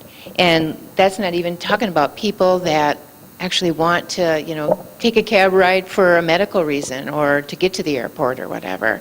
So any influence that you have for that Public Service Commission's decision would be greatly appreciated, and also that our city bus line could, you know, run later hours. They've tried it in the past and it didn't work out. I don't know if they could get some sort of funding from you to at least give it another try and see if we could have, you know, buses running later into the evenings so that people have alternative transportation. And then I just want to applaud the van pool. You know, the vans are awesome. And if there's any additional funding available to help additional vans be available, that'd be great. Thank you. You know what we could do is, we might, I know a little bit about how the Public Service Commission works, and if a company wants to bring in another cab, and their justification is because of they can meet the demand for bars to get people home safely, the role that the Department of Transportation could play in the Highway Traffic Safety Office is give you the statistics. You know, they can basically give us, we can actually work with the company and at least get them some statistical information, so when the Public Service Commission is considering their application, they can see that there is a need for ridership. And that's an area that I think we could help. We don't have any influence over the Public Service Commission, and we can assist from an informational standpoint as far as taking a side on a cab company versus another cab company. That's something a state agency can't do, but we can certainly assist with needed information of a particular individual that wants to have another cab. We'd be happy to help them out. Awesome. Thanks. There's other programs across the country that are actually sponsored privately through grants, through Miller Brewing Company and whatnot, and tavern associations that really provide opportunities to move people from bar to bar, from their house to the bar, to another bar, to another bar, back to their house again. They try not to do them in college towns because of the implication of moving minors, but there are successful programs throughout the country where the need arises, where actually it's private sector funded through different grants rather than a transportation state agency or county funded program. I'd be happy to share some of those programs with you too. Okay, thank you. You bet. Hi, Mr. Lynch. I'm John Wyrick. I serve on the Bicycle Pedestrian Advisory Board here in Missoula. I am also a member of the Bike Walk Alliance for Missoula. I work at Adventure Cycling, which is an organization dedicated to bicycle touring for the most part. And I'm the president of the Montana Bicycle Racing Association. So What do you do in your spare time? I'm obviously a bicycle enthusiast. Okay. This past year, in conjunction with the Bike Ped Board, we were able to spearhead an educational process of our own, a Share the Road signage campaign. Some folks have already alluded to the need for that. These are signs that have actually been bought and are already in place on city and county roads in the area, alerting both motorists and cyclists that they're on roads that would require sharing of the common roadway. Typically, they're in more rural areas, not necessarily in downtown areas, but in the outskirts of town or out in the county, particularly where there are no usable shoulders or where essentially in situations where both motorists and riders are forced to share the roads. We have about 25 of those signs in place, as I've mentioned already, on county and city roads. We have approximately 20 more locations that we've identified as being worthy of having the signs placed as well, but those are under state jurisdiction. And we've actually spoken with Dwayne about trying to get the okay to place the signs. We actually have, the signs are bought and paid for, they'll be paid to put in the ground. We just need the state's okay to do that, but we were told that for liability reasons and perhaps some other issues, that the state would not okay that. And I guess this is an appeal or a request for the state to do that, perhaps here in the Missoula area, if not statewide. But I did a cursory survey, and there are a number of states who have openly endorsed and embraced putting these kinds of signs in place. West Virginia, California, Missouri, Colorado, New York, Pennsylvania, Virginia are just a handful. And they've cited no concerns with liability issues. In fact, they consider this to be a worthy warning sign. So this is just a formal or perhaps informal appeal. You can make it formal too. We'll do that. If there are other avenues to continue to try to get the okay to do this, I'll work with Dwayne or whoever.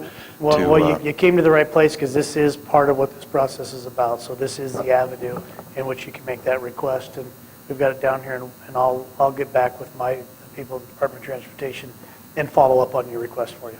I will do that. Thank you. In fact, would it be nice if you can leave me your name and phone number, and I can have someone else get back to you too.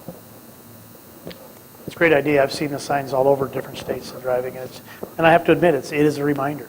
It's a reminder that there are bicycles out on that roadway. A good case in point was the recently repaved section of what I'll call the frontage road between Bonner and Clinton. This is on the recently repaved section of road between Bonner and Clinton, what I'll refer to as the north side frontage road. The road is fairly heavily used by cyclists. It's a nice long open stretch of road, so it does receive a fair amount of use. But then when it was repaved this summer, the paving project actually paved the road. They actually put a new surface on it, but when it was done narrower than the existing road. There was very minimal shoulder there to begin with. Then when they came through this summer and put the new top on, it was made even narrower than it was before, effectively eliminating any shoulder at all. I think, and I've spoken with Dwayne about this, there's maybe in some places a 6-inch shoulder on the other side of the fog line. So this is a great opportunity where perhaps a couple of signs will just, we think, the Bike Ped Board thinks that this is a very appropriate place for just a sign that will alert drivers especially, but bicyclists as well, that this is an area where everyone should expect the road to be shared. That's a good point. That's a good point. Thank you. Sean Paul, Missoula Police Department Traffic Safety Unit. Just a couple things, Jim. The first is in reference to the cell phones. We also see that as a problem. A lot of times when I see vehicles making some movements that don't make any sense, you look up and you see the person on the cell phone. One way I think we could start tracking data for that to support maybe legislation is by putting that as a drop-down box on our crash reports. Did a cell phone have any cause, or was a cell phone in use during this? Just put a drop-down box. I don't know if that's... We'll put under, Okay. we'll put under enforcement, because Okay. that'd be a great thing to have. It's an observation that I've seen and has been pointed out to me by some of my officers. The next thing, as far as legislation goes, I'd like to see the state head towards trying to get cameras in intersections. Currently, right now, that's not supported, and it's illegal to do. I would like to see us try to move that way through legislation. It's been known to drop crash rates significantly at certain intersections, and I Reduce the think speed, too. exactly. So I think Reserve Street is a great example of where that would be extremely effective in lowering crash rates and severe crash rates. So I'd like to see us move towards finding some legislation to support that. My last comment is in reference to Reserve Street, and I had this discussion with Pierre Hill when he was here in reference to the left turns being permissive and non-permissive. It's the observation of myself and my crash investigators and other traffic officers that the majority of right or left turn crashes that take place, so the 90-degree crashes, are in reference to those intersections not being protected, the left turns. And when they respond to those crashes, that is the cause of the crash, or these vehicles trying to sneak through on their left turns in between traffic, which is also, as we know, that T-bone crash being a cause of high severe injuries. So just another point that I want to emphasize in reference to Reserve Street and the permissive, non-permissive turns. Sean, I think we're doing a safety audit on Reserve Street, aren't we? Department, which is a little bit different than what we're doing here, that'll look at that. Kind of explain to me what you mean by protected left turn. Is that, I mean, that's someone who's just making a left turn that's not an intersection between cars? The engineers always correct me in my terms for the lights, but currently right now, up and down Reserve Street, a left turn arrow will come on. That left turn arrow will then go to yellow, red, and then back to a full green for both north and southbound traffic to travel. So people are still allowed to make a left-hand turn when there is a space in traffic, instead of it going to a red left arrow, meaning no left turn until you again have a green arrow. So by that permissive turn allowed, the solid green turn, Okay. they're allowed to make that left-hand turn and cut in front of traffic. All right, I know what you're talking about. And it's a cause that's been pointed out to me quite a bit by my crash investigators. Yeah, and that'll probably be covered in that safety audit. They'll look at all of those areas, because I think those are some good points. I'd like to make a comment about the cell phones, just so that you know, the 2 legislative sessions I've been involved in, there has been at least 2 cell phone bills, at least, and they get absolutely no support. So, and I can't disagree with you. Cell phones are distractive, and I'm going to tell you, I've done it. You know, I've been there. I've used that cell phone and not done the right thing with it. So, you know, I've learned what I try to do now is pull over as much as I can. There's also a misconception in cell phones, and they're starting to do more and more studies. But this hands-free is really no different. Cell phone communication is primary. and primary consciousness and primary communication takes over. And it doesn't make any difference if it's hand-free or if you're holding it. The only advantage of a hand-free is you don't have your head down off the road typing in the number or reading your email off your BlackBerry. I think there's a false sense of security. People put those things in their ears and think, okay, now I can drive. And actually, it's just as dangerous as not having it in your ear. But there have been attempts with cell phone legislation. Again, it's like everything. It's a cultural change, and it's going to take some time. Camera enforcement. There was a bill last session that had camera enforcement in it. Didn't go anywhere. And some of it, I've heard some of the arguments for it. They said, well, the first and only picture that a camera will take in a rural area is a bullet running through the lens. And in an urban area, I said that backwards. In an urban area, the first picture it will take is orange spray paint covering over the lens. So it's going to be a cultural change in Montana. Camera enforcement is very effective, and the states that have it, swear by it. But they also, most of the states use it limited. They limit where they put it, and I got a hunch that's kind of what we're going to have to do in Montana if we get there. We're going to probably have to limit where we put it. There's probably going to have to be a pretty primary reason to do that. But I don't disagree with you, Sean. I think, that if we really want to solve the problem, that would be it. But however, that creates a lot of other problems. Yeah, I completely agree with the strategy, hands-free or not. Maybe, I don't know if the Lieutenant Colonel has something on this, though. That's where I would like to see us be able to start tracking this on our state crash reports. That way, maybe in the future, we would have some data that would support this in legislation in the future. I've talked with our engineering side. In Montana, we don't have a lot of great cell communication in some areas, particularly our mountainous areas.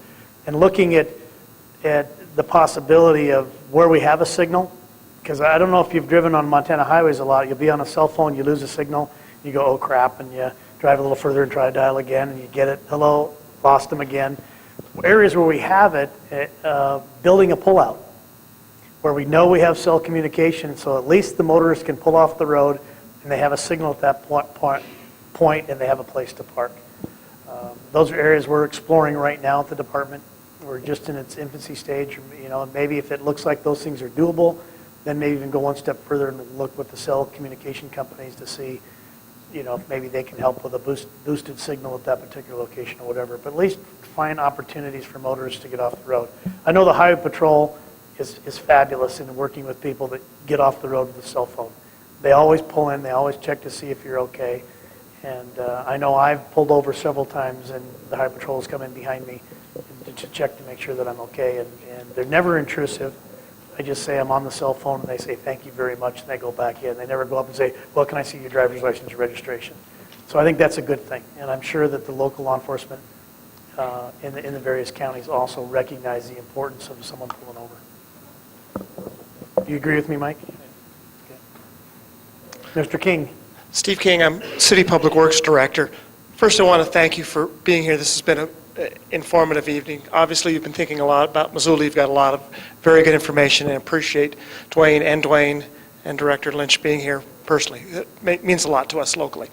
And I've been listening as well, so I'm hearing what the motorcyclists, what the bike ped, what the Lolo issues are. So it's beneficial, mutually beneficial, local and state, and county people as well.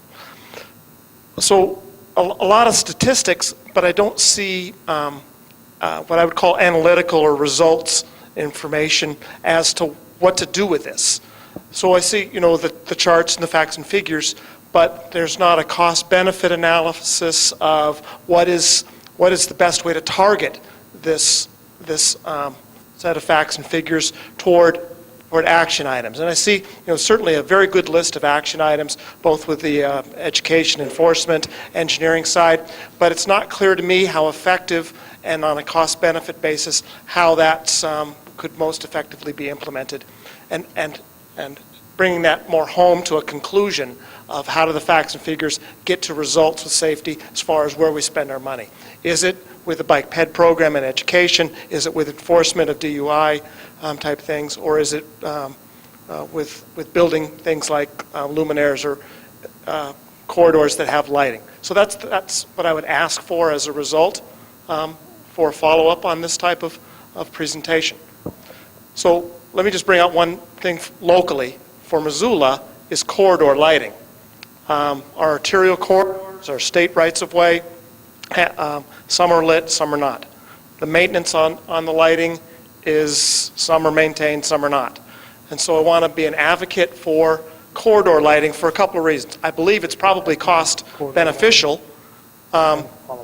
We have some safety information about the crash frequency at night, and we can see that it's not the primary, but there may be cost benefit to luminaires and corridor lighting.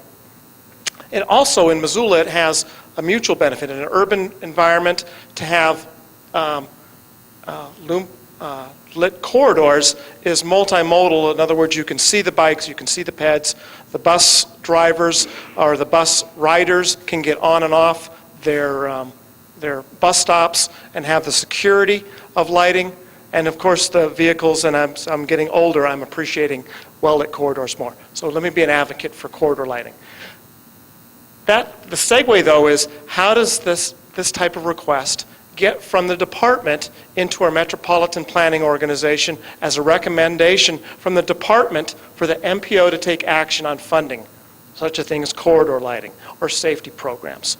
And so I would request what's not one of the E's, and I appreciate the engineering and enforcement, education, but what's missing or could be enhanced is the communication between the department and the Metropolitan Planning Organization to take this very excellent information and get it down to the locals so that the MPOs could take action on the state's recommendation for cost beneficial safety enhancements. So those are a couple of my requests. And thanks again for being here. You bet, thank you. And let me re-explain what we're doing here. This whole process came out of the Comprehensive Safety Plan, and that's a statewide Comprehensive Safety Plan, and it involves people from various MPOs throughout the state that can participate in this program.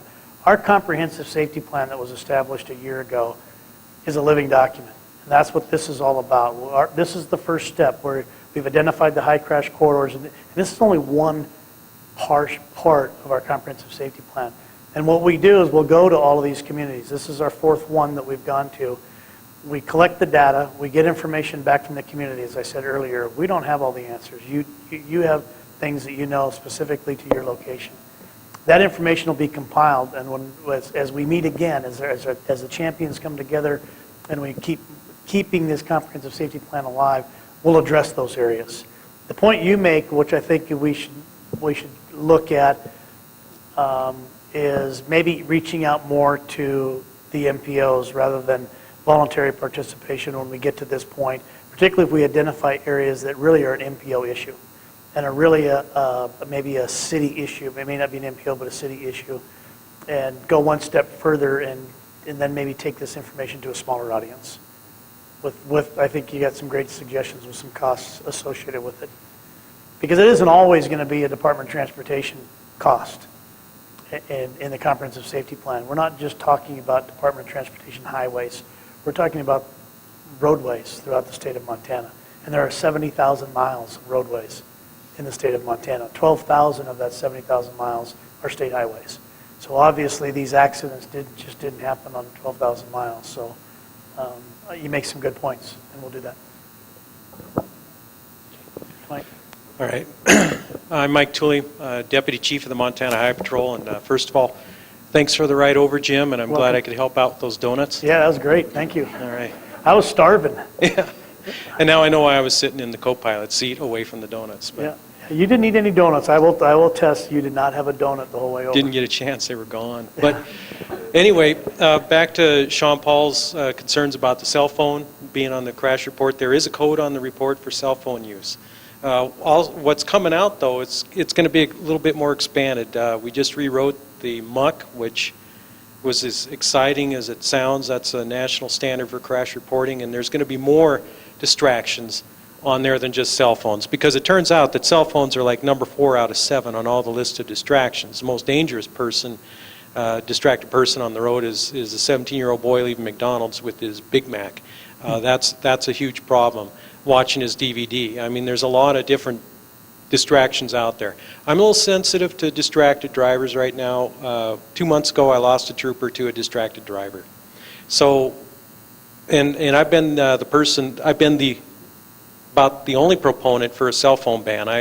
I've been sent up to testify in favor of that the last 2 sessions, and it's not going to happen. And the reason why is it's such a narrowly focused issue that if you just come up and want to ban cell phones, then you're going to be fighting with Verizon and you're going to be fighting with Alltel and those folks, when the real problem is the larger issue of distracted driving, and that's a major issue.